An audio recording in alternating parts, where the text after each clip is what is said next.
দেখবেন বাংলাদেশে আমাদের ক্রিকেটাররা যখন অন্য কোনো দেশের সাথে খেলে, অনেক সময় এমন হয় বল বাকি একটা, রান দরকার 6টা। বল বাকি কয়টা? পটুয়াখালী বুঝে নাই বোধহয়। বল বাকি কয়টা, রান দরকার। আপনি দেখবেন ক্যামেরাম্যান তখন গ্যালারিতে খালি দেখায় দর্শকদের যে কি অস্থিরতা। হিপ হপ স্টাইলের মেয়েটা, যে মেয়েটার ওড়না এতক্ষণ ছিল গলায়, এতক্ষণ কই ছিল, ওই মেয়েটা দেখবেন ওড়নাটা টেনে মাথায় দিয়ে এরকম মুনাজাত ধরতেছে, আল্লাহ আল্লাহ, একটা ছক্কা, আল্লাহ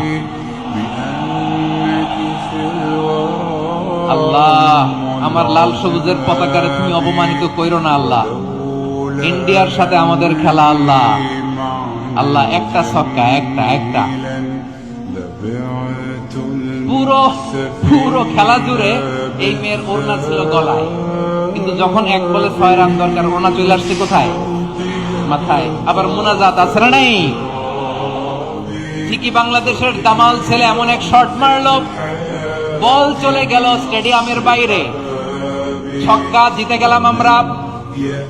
পুরো স্টেডিয়াম জুড়ে চিৎকার, হই হুল্লোড়, মৌজ মাস্তি।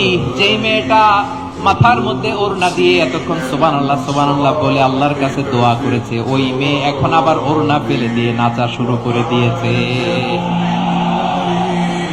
তাহলে আল্লাহর ভয়, আল্লাহর প্রতি আস্থা, বিশ্বাস, ভালোবাসা, এটা কি ক্ষণিকের জন্য?